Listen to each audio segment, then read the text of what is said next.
Imagine a world where you knew that you mattered and you belonged.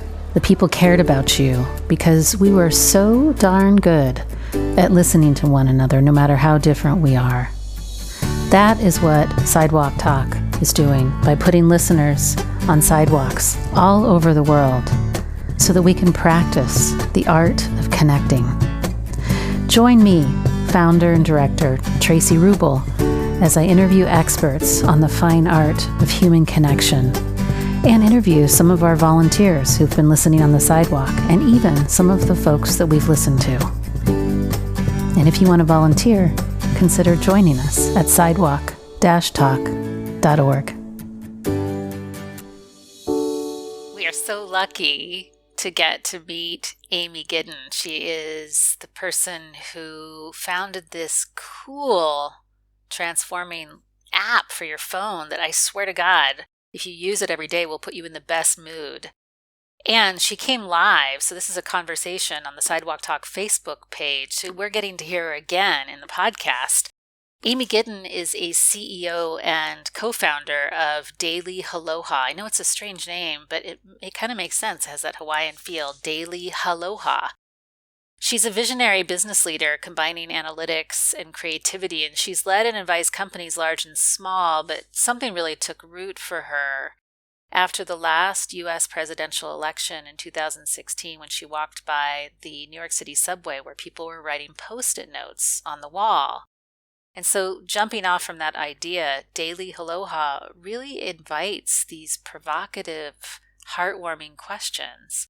And so this conversation is going to be a chance to really hear Amy's inspiration, where she's taking Daily Haloha, and she's even challenging us as listeners to use the app to really hone our listening skills. Oh, and I want to shout out Amy because she also does Listen on the Sidewalk with our New York City team. So I'm excited for you to meet Amy Giddon from Daily Haloha.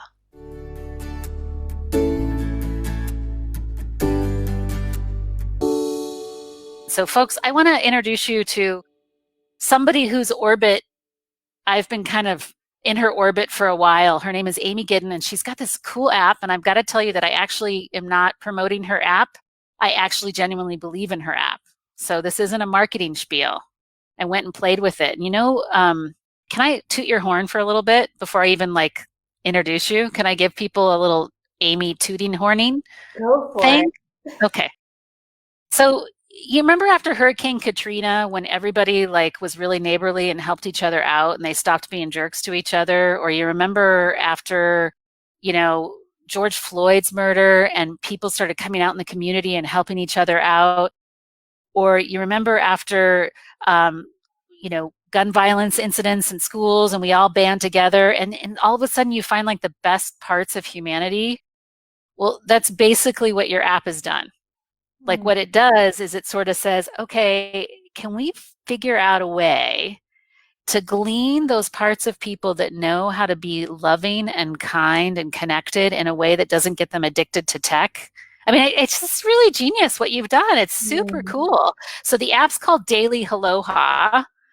And I got to know, what the heck, who are you that you were pulled into? Because I know how hard it is. So Amy, tell us how this came to be birthed by you and your story. Sure. And thank you for that lovely introduction. I always love hearing our app reflected back because everyone has their own, lens. And it's beautiful to hear your experience of it. So thank you for that. Who am I? I'm a dreamer, I guess. My background is decades of corporate America, management consulting, financial services, hardcore business. And I rose to positions of success, right? And influence in those jobs, but I'm not a hardcore person in a lot of ways, very ambitious and driven, but people and relationships always trump any other kind of success or outward achievement. So I think I always felt this sort of bifurcation about what am I doing in this business world that I'm in? Yeah. And but decades of that. And, meanwhile, I have 3 kids, and I can tell you more about like the complexities of my personal life. But really what the catalytic moment for me was the election in the United States in 2016. And, we all know what happened and how many people felt about that. I'm a New Yorker. I'm an East Coaster for most of my life, very liberal politically. But I felt so troubled by not just the outcome of the election, but the process of the election and how that brought us into extreme division, not only, societally and politically, but around our dinner tables, right? So families are split apart on the political divide. And as we all know, like all this dehumanization had crept in to every sphere of discourse in our lives. And I was really feeling the weight of that. I mean, it just goes so counter to my values and my thirst for connection and empathy. And we can sure talk more about that, but I was feeling so heavy with that. And something magical happened. I live in New York, in Westchester, but I had a consulting job in New York City in Union Square, where I have listened on the sidewalks many times with the Sidewalk Talk group. So I love that. That's another point of our connection, Traci. And I was taking the subway from Westchester to my job in Union Square. And one day I saw this sticky note project start to blossom across the walls of the subway station. And because I was commuting every single day, I saw it start with this little humble patch of sticky notes. And at its culmination, it was 50,000 notes on the wall. Wow. It was a sight to behold. And, it's called subway therapy. So subwaytherapy.com would be a place you could go to just have a visual image of what this thing was. But what captivated me was watching as people pass by, caught a glimpse of this thing out of the corner of their eye and felt this call to participate. And these are New Yorkers rushing for the subway who stop for nothing. So, if you could stop them with their elbows out and their heads down, something was really magical going on. And what I saw was that they would investigate, and instantly the intention of this collaboration will become clear. And the intention was to be uplifting and unifying in the wake of the divisive and polarizing election that we just experienced together. So they would feel like, I've got to contribute to this thing.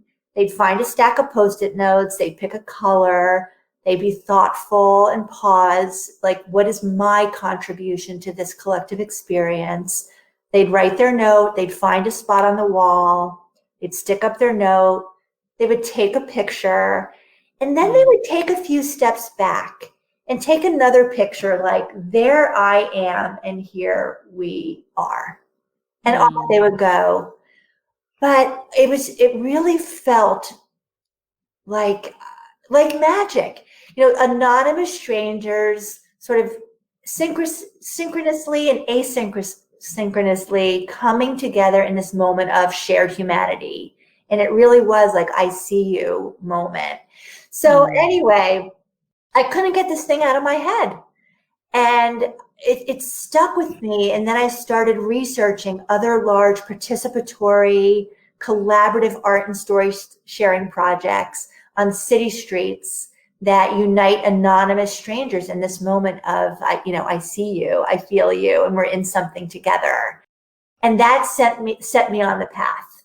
So that was the moment. Yeah. Well, so you felt a lot. It set you on this path. But then how did you decide to take the step of actually, because you've created a piece of technology that's really clever, right? And it sort of encapsulates the feeling, which I think is hard to do. So how, I'd love to know how you came up with the idea, what scared you about it, what's been your growing edge, right? Like, tell us a little bit about that. Sure. So, I never thought I would be an entrepreneur or a tech entrepreneur. So if you had told me 5 years ago, I'd be sitting here, I would tell you you're out of your mind.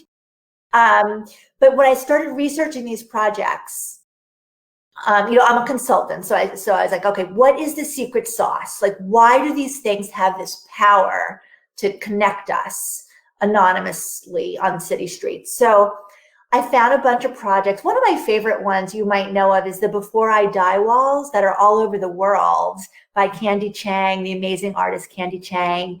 So Yeah. this is a shining example, and there's many others. And I kind of deconstructed them and I distilled them down to a couple really simple attributes that give them this magical power.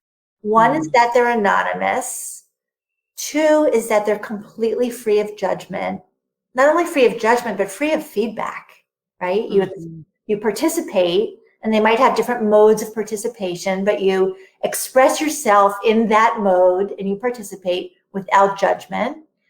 And then thirdly, there's no status or popularity. Everyone's welcome. Everyone matters the same. Everyone is seen and heard equally. Mm.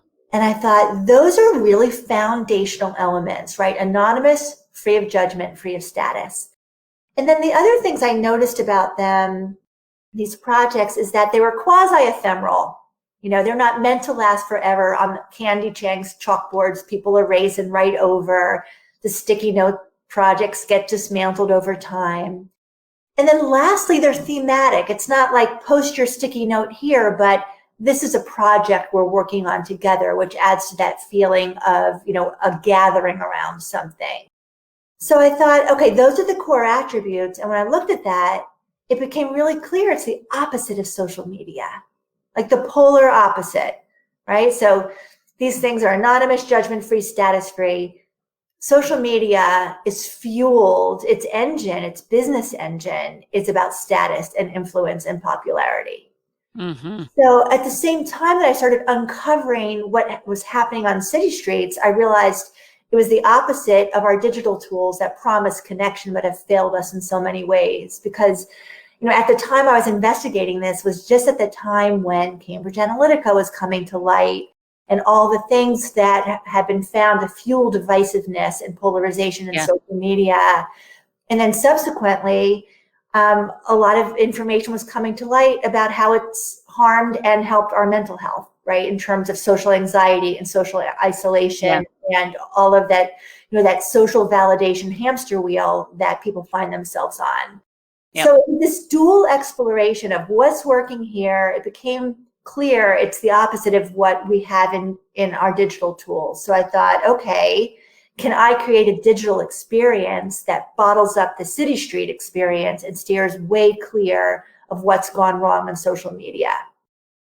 So I thought, there's an app for that. Like, why can I imagine something that takes all that learning and creates an experience?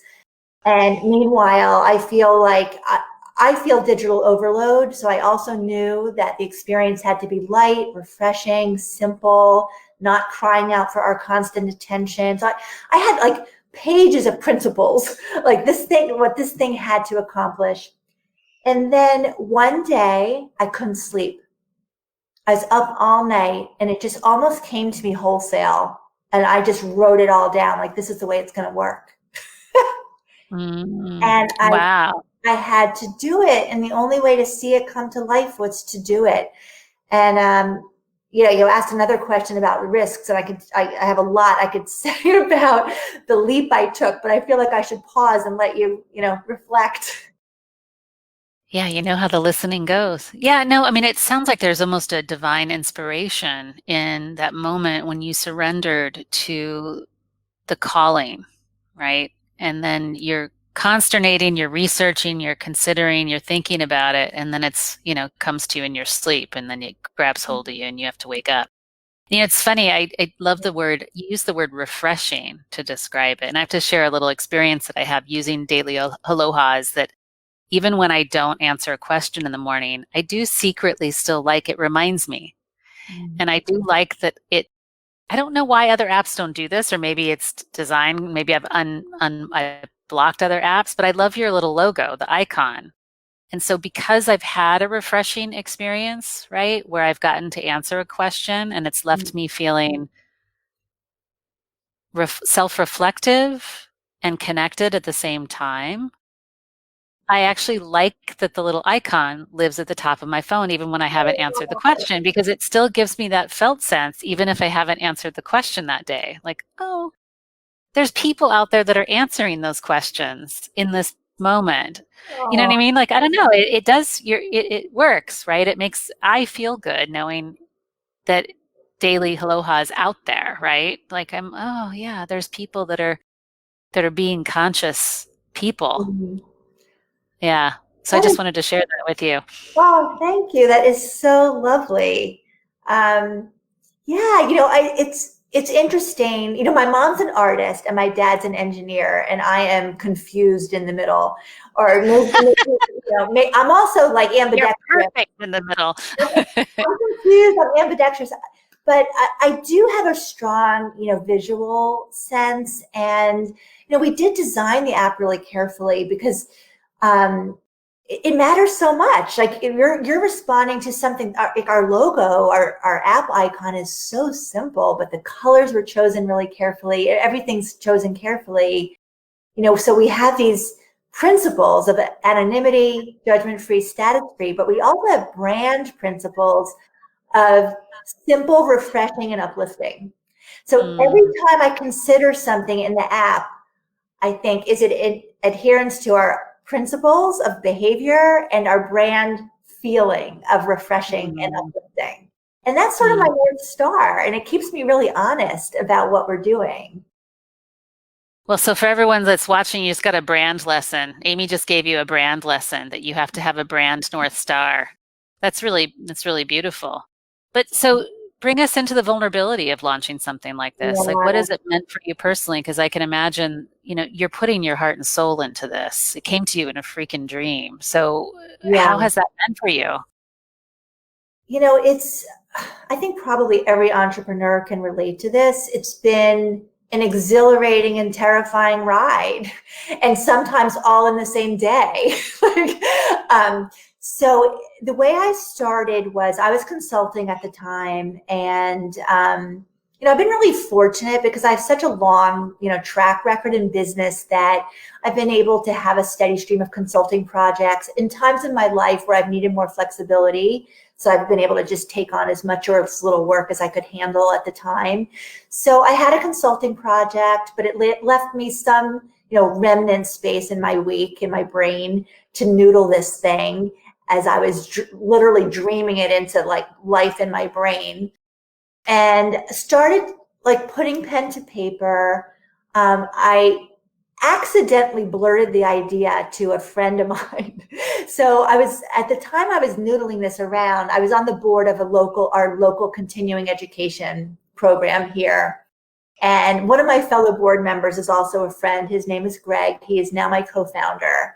And we were working on a strategic plan for this organization, and something sparked it. And I hadn't even told anybody, not my life partner, not my children. No one that was intimate with me knew that I was dreaming this thing, but I blurted it to Greg, and he loved the idea.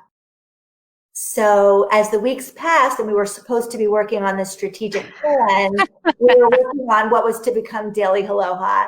So that was for like a year. We were like tinkering, and we did a prototype, and after about a year, I thought, there's no way this is going to see the light of day without my focused attention. And plus I was making myself crazy, moonlighting on something that like just wanted my full attention. So I quit my consulting work, which was really scary because that's my source of income. And I devoted myself full time to this so that I could, birth it into the world. So um, a lot of people thought I was crazy, probably still do. There's people that want to see you succeed, but don't get it. But they're like, good for you. Um, you go do your little thing, go have your little project. There's some people that get it who have felt like I've got real supporters in my corner. But it has felt like a big risk financially.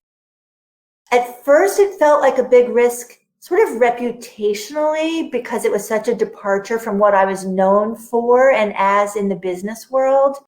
But I feel like all the parts of me are in better alignment now. So I don't feel like that's a risk anymore. But I did it first because people were scratching their head. You're doing what? What is this app? Mm. Haloha? What the heck is Haloha? So yeah, there's been risks all along in those ways. And then, of course, there's the biggest risk of all, which is the business risk of whether this is going to be a viable, ongoing concern.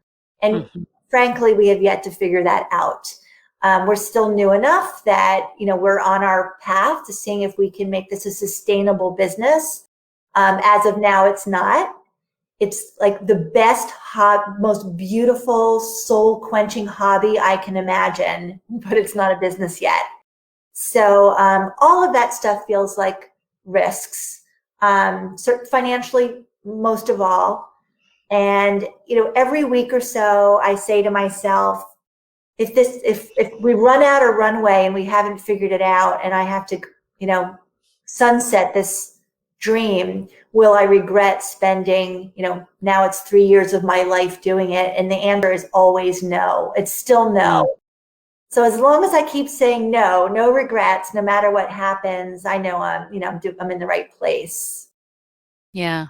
Yeah. No, I just want you to know you're not alone in that risk and that sense of wonder and curiosity. And then also at the same time, feeling some kind of personal transformation, it sounds like, where some parts of you that maybe didn't get to find a home in your corporate life have, with this integration with, in a way, commerce and heart. And it sounds like we're amping the commerce part to figure out how to make that sustainable. What are the parts of you that you feel like get to be part of daily Haloha that maybe didn't get to be part of your consulting work? Wow. I mean, that's the heart of it, the $1,000,000 question. And I think that's why I keep saying I will have no regrets, because the personal growth that has come with this undertaking has been phenomenal. Hard and sometimes Yeah. really painful, actually, but phenomenal. In the beginning, it was so exhilarating because at the heart of our app is our daily question, right? So just in a nutshell for your listeners here, the way the app works is that question to the world every day. And we're in about 112 countries, so it's very global, which is delightful and cool. So our questions are universally relevant, but invite reflection. And then you fill out the question, you fill in the blanks, you assign a color to it that reflects your mood, and you send it off into what I call the Haloha verse, which is you send it off and it gets anonymously and randomly delivered to one other participant in our network, and you instantly get one back from someone else in the world. And then you have a moment of acknowledgement, you send response stickers to each other, and then you go to the Haloha wall where you see everybody's response from around the world fill up all day long. So at its heart are the questions. So I've learned a lot about how to ask questions. What are the questions? How to ask questions that invite the right mix of reflection and uplift and connection. So I've kind of gone to school fast and furiously across a lot of different disciplines that have informed me about the question part of it.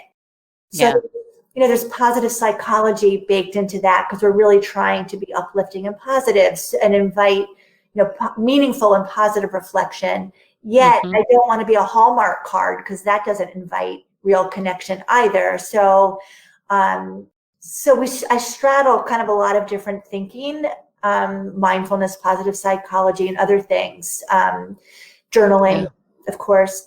So, I've always been curious about all of this stuff, and also the spiritual side of all of it, mindfulness, meditation, and spirituality. And these disciplines were neither in service to my business career nor to my responsibilities as a mother. I raised 3 kids. My marriage split up when my kids were quite young. They were 8, 8, and 3. So I found myself a single mother with a career. So just getting through the day was often hard, and with not enough hours in the day. So if I had these interests in spirituality and mindfulness and psychology, if it was neither in service to my career nor my family, I didn't have any time to pay attention to it. Mm. So the fact of my business now and how all of this is baked into what we're trying to accomplish has given me all sorts of permission to pursue all the things I've always wanted to learn about. Mm. And I feel like I'm Mm. playing catch up a little bit. This is like imposter syndrome, I suppose. I'm putting this thing in the world and I'm trying to catch up to do it right and do it well. So, I'm kind of laying the track down always the second before the train's about to barrel over it. I so get that one. Uh-huh. Like, it's so liberating to say, oh, I'm just going to read for a few hours because this is going to help me in my business.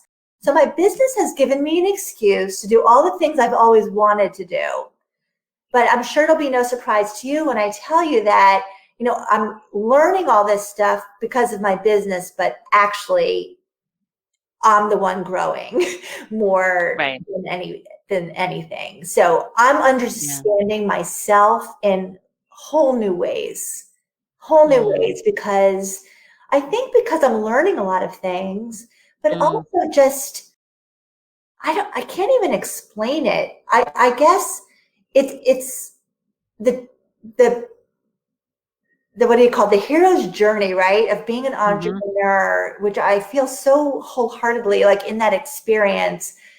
And even when I look back at what I described to you a moment ago about my inspiration for Daily Haloha, why I'm doing it, what I was caring about, when I reflect back, what I described to you is how I was feeling in that moment, in early 2017.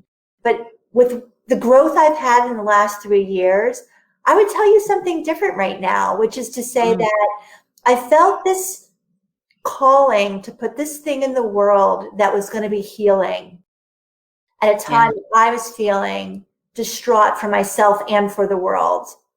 And now what I understand better is how much I wanted the healing, how it was answering my own yearning that I didn't even really understand. So I sort of imagined something that was for the world, and I feel like it was for me. And that's the growth I've experienced by diving into all of this. And I could never have imagined that back then in 2017. Yeah, that somehow offering this to the world.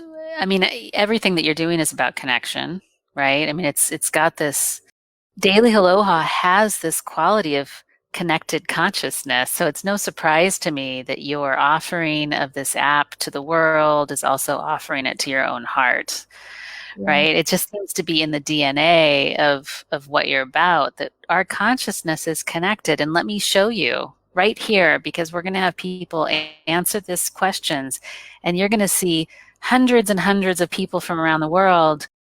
And no matter what culture they're from, these questions are meaningful to them in a deeply moving way. And that's the inspiration, right? That's why your logo makes me smile, right? Because I know what that board is going to look like at the end of the day. Yeah. Right? Yeah.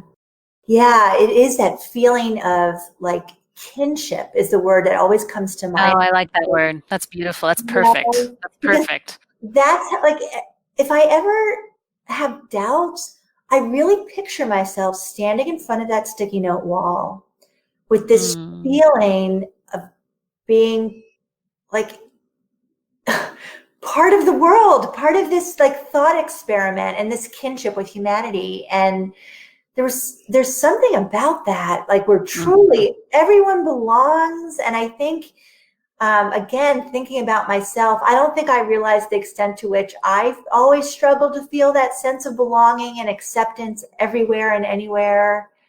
And so that is what my app is for. Like, give you that feeling every day. Like, yeah, like, how can I feel unique and not alone all at the same time?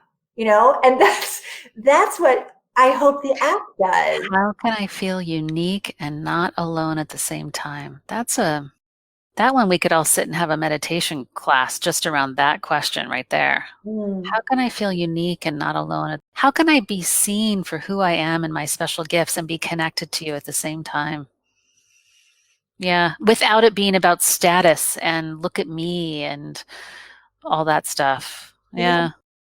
Along my journey of my fast and furious and constant research, I came across the phrase or the idea of collective effervescence, Mm. which I'm sure you know. This is all new to me, Traci. I wish I was you. So, like every other day, I gotta say, I wish I could just take your schooling and your experience and your heart and just like dump it into my brain. But anyway, so collective effervescence, I came across it, I think, in one of Brene Brown's books. And I was really like, I love the way the words feel in my mouth, like collective effervescence. Doesn't that just make you feel frothy? Like it's just beautiful. I want to lick it. I want to lick it. Exactly. It's a lollipop. So I did a little research, like, what is that? And I found its origins, Emile Durkheim, I think it is. And he came up with that. He's a French philosopher in regard to religion. But I guess when I was reading about it, it was to describe that feeling that you get in when you feel this like electrical connection as part of a crowd that is experiencing something profound together. Is that a good Mm. description? Yeah, like singing in church. Yes, like singing in church. And I think in Brene's book, if I recall, she was talking about like these times that we come together as people, right? Hmm. In church, where it's so spiritually uplifting, right? You feel it's hard to describe, but I know we've all experienced it, Yeah. where you feel like really connected to all the strangers about you because you've experienced some profound, transformational, transcendent thing together. And it Mm. could be seeing your hometown sports team win. Like that is that same feeling. Right. Oh, yeah. So it's in moments of both triumph or transcendence, like the sports team or singing in church, or tragedy. I think you opened up this conversation talking about moments of tragedy where we also feel that coming together. And, and I think at the root of it, and this is how I've interpreted collective effervescence, is experiencing something profound in community, but you don't with strangers, that is such an emotional experience that the only way to kind of make sense of it is to connect with the other people around you in this shared emotional moment. And it's Yeah. so strong that you feel bound, together. And it happens in tragedy and triumph. And so I think about our app, and I don't mean to make a mountain out of a molehill, our cute little delicious app, but I thought, is there a way every day to just have like a sliver of that? It doesn't have to be tragedy or triumph, but in the ordinary moments of our day.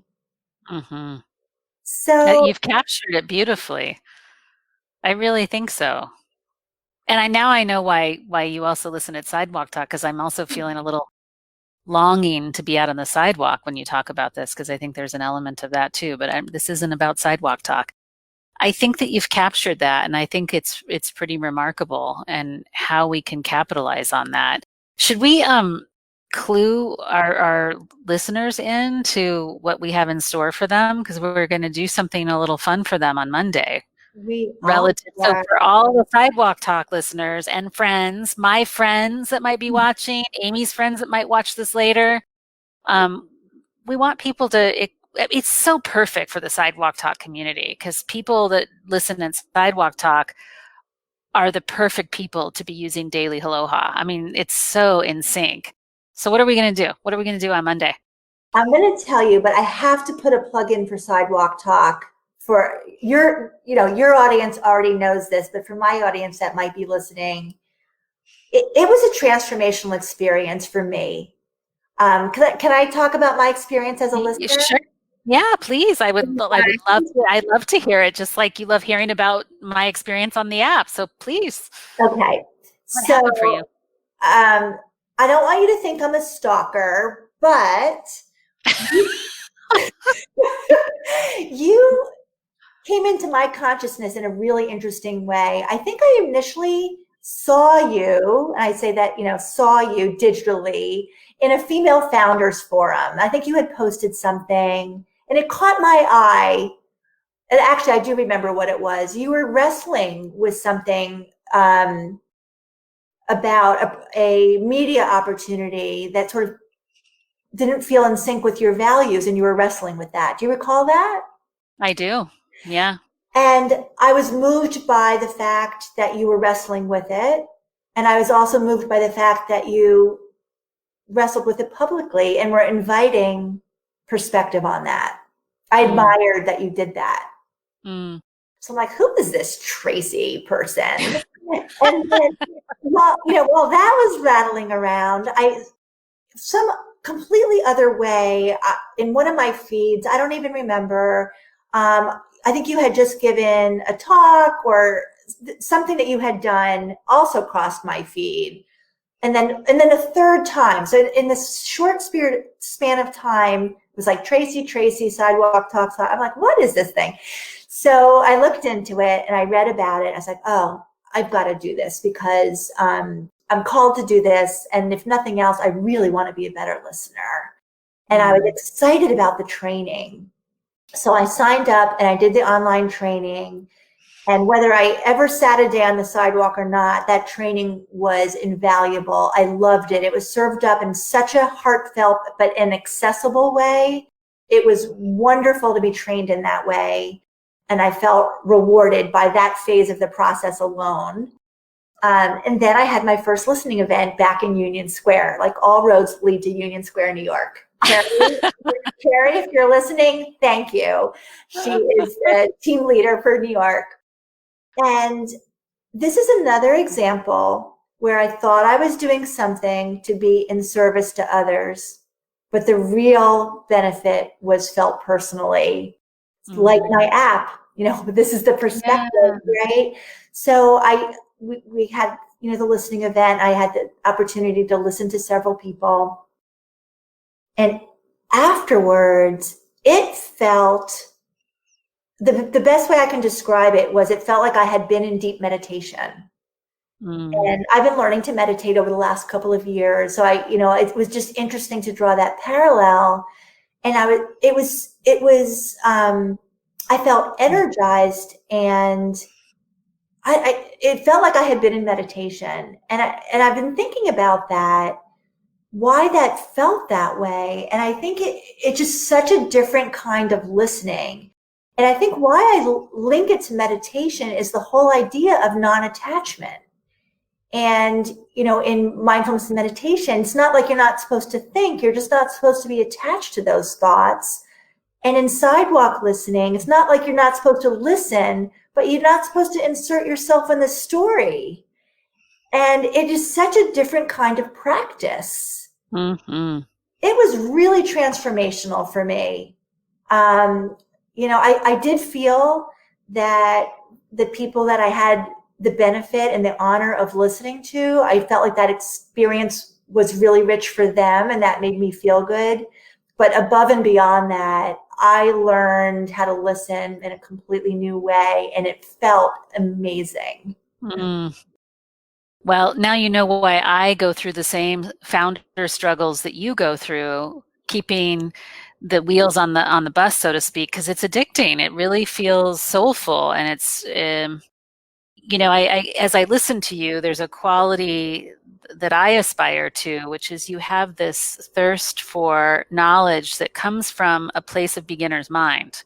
Like, it feels to me like, and I think that's something I've developed through listening on the sidewalk, but you have this humility and this excitement and this beginner's mind to soak up the listening, the meditation, the leadership, the trust in what you're putting out there to the world. And it's really, wouldn't it be cool if that were the energy that entrepreneurs led their companies with? 100%. But you probably can relate to this as well, that we as entrepreneurs don't have the luxury of always being in that state. And this is, I was going to say this earlier when you talked about some of the risks and the challenges, being an entrepreneur, because we want to come at our business, our what we're putting into the world with that beginner's mind. At the same time, it's necessary that we attract supporters, and that requires a certain degree of promotional activity, right? And often in those promotional spheres, whether it be, with a partner or media or funders, all those things where you need to get supporters, you can't always be in that beginner's mind Right. to those things with humility. And you know Mm-hmm. what? And you can't always say, I don't know if this thing's going to work out. I'm learning. I don't know. I think it might work. It might not, but it's great. You can't do that. You have to come with a larger gravitas and holding container and telling your investors, hey, this could A, change the world, and B, create a real sustainable business model so that people can put food on their tables. Yeah. And you have to Yeah. have a certain amount of, certainty and even bravado in certain circles that, so it's this kind of like switching, like a little bit of code switching between like the way you want to show up for your own baby, your undertaking, and the way you have to show up in some of these other forums as a leader, right? And it's all important and it all matters. Yeah. Yeah. So I think there's something really cool about playing around with how we integrate that, right? How we can integrate head and heart and bravado and humility. And I think that's the potential, right? That's the potential of this consciousness shift that we're all going through. Without getting in my soapbox, that's all I'll say about it. Oh, well, so I know we have a few minutes here. I wanted to kind of give people a little piece of homework. Can we give people some homework here? we can. Okay. Okay, great. And we'll talk about what we have in store for everyone for Monday. So Traci and I have partnered up to ask a provocative question in the Daily Haloha app for Monday, brought to you by Sidewalk Talk. Should I tell them what the question is? I think I will. Do it. I don't usually do that. People have to open the app to be surprised by the question, but It's a good one. Maybe people will be more inspired to think about it and get excited to go use the app and post their answer, especially the listeners. especially the listeners. Okay. So the question that we came up with was, if everyone felt heard, then blank. So it's an invitation to imagine a world where everyone feels heard. What would that look like? What would that feel like? Oh, I'm already excited about it now. Yeah, I mean, I can't, with every single day's question, I can't wait to read the responses. Sometimes the questions invite like deep personal reflection. It might be about a memory or a goal for the future or something in the present. But other times we ask questions that are really a point of view.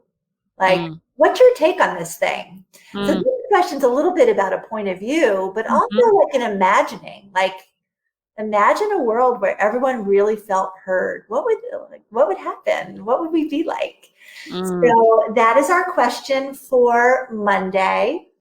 Our questions are live for 24 hours. So all the listeners get an advance time to think about it. But you can download the app immediately. It's free. It's in the Apple App Store and the Google Play Store. It's free to download and use. If you're a quick way to get there is to go to dailyhaloha.com, and there are two big links there. And you can do some practice questions over the weekend so that you're all ready for Monday's question. And then I'm going to be sharing the responses back out with Traci so that we both can share them more broadly to our audiences to see what insights we can get from the responses. Yeah, no, it's super wonderful. And I want to just give you guys a heads up. We're talking about 2 to 3 minutes a day tops. I mean, depending on how much you want to scroll through everybody else's questions, but you pose your question and the little airplane goes shh, and paper airplanes it off to someone else. And then you get paper airplane somebody else's answer and you get to send them a sticker, right? And you don't know who they are, but you do know where they are in the world. So it's kind of fun because I think I had someone in Asia the other day, and we got to trade, and here I'm in Germany, and it's just kind of sweet to be able to send them a sticker of what your reaction is to their response. But what I want to say is, even if you're not a social media person, this would be the one app that I would download, because it's not going to have you doing the long scroll for 3 hours where you're going to burn through your day, and you're going to leave feeling refreshed. You will leave feeling that moment that you felt in the subway looking at all those Post-it notes, and you'll go, huh. And I think especially right now, with everything going on with COVID, with our anti-racism efforts, with politics, this is a place to remember, as Fred Rogers says, look for the helpers, right? But it's also look for the humanity. And it's like you get to feel everyone's humanity in a really profound way. So I think it's really cool. So I'm so excited to finally get to meet you. And I'm so excited that, you have birthed this into the world, and that you've stuck with it. So thank you for continuing to lead with your heart, and that we're going to expose this to more people. My hope is that it touches and transforms more lives. We have a little ritual, which because you listen to the Sidewalk Talk podcast, which this will eventually go up on the podcast. We'll have to do another question again too. We'll edit out this part, but we'll have to do another question. But this part is how we close our interviews, which is we ask you to speak directly to Sidewalk Talk listeners around the world. I'll get out of the way. And you can either offer them a wish or words of wisdom from you. Well, it'd be very natural for me to offer a wish. So thank you for that invitation. And it's hard to separate ourselves these days from the times that we're living in. So, my deep wish for all of us, and especially for the listeners who, show up day in and day out for others, is that you're able to feel whole and healthy and keep showing up in these times that are so challenging for so many of us, where, we're fearing for our health, our financial security. We have our own dreams and hopes for futures that might feel quite a bit of a departure from what we know. So for me, the Sidewalk Talk listeners are just the brightest souls and the biggest hearts that I know. And I just think this network of listeners around the world have the opportunity to really have their hearts ripple through the world. So take care of yourselves, feel whole and healthy and hopeful, so that you can shine that light for the rest of us on the sidewalks. Thank you, Amy, so much for being here. And I'm so excited for our podcast listeners to get to hear this later on too. Have a good rest of your Friday, and cheers to you for all the good work that you're doing in the world. I thank you from the bottom of my heart, really. Right back at you. This has been so delightful. What a great way to end my day. Yay! Yay! All right, everyone. Have a good weekend, Sidewalk Talk listeners, and we'll be back the last Friday of every month. We're going to be continuing with these Friday Lives. So, thanks for kicking us off for our first official last Friday of the month, Friday Live, Amy. Awesome. Love to kick things off. Good weekend, everyone. Bye now. Thank you for being here and listening to this episode of the Sidewalk Talk podcast. If you like what you heard, tell your friends, tell your family, like and comment on the podcast publisher that you're listening from, and subscribe. This will help us get the word out about changing our culture to one of connection.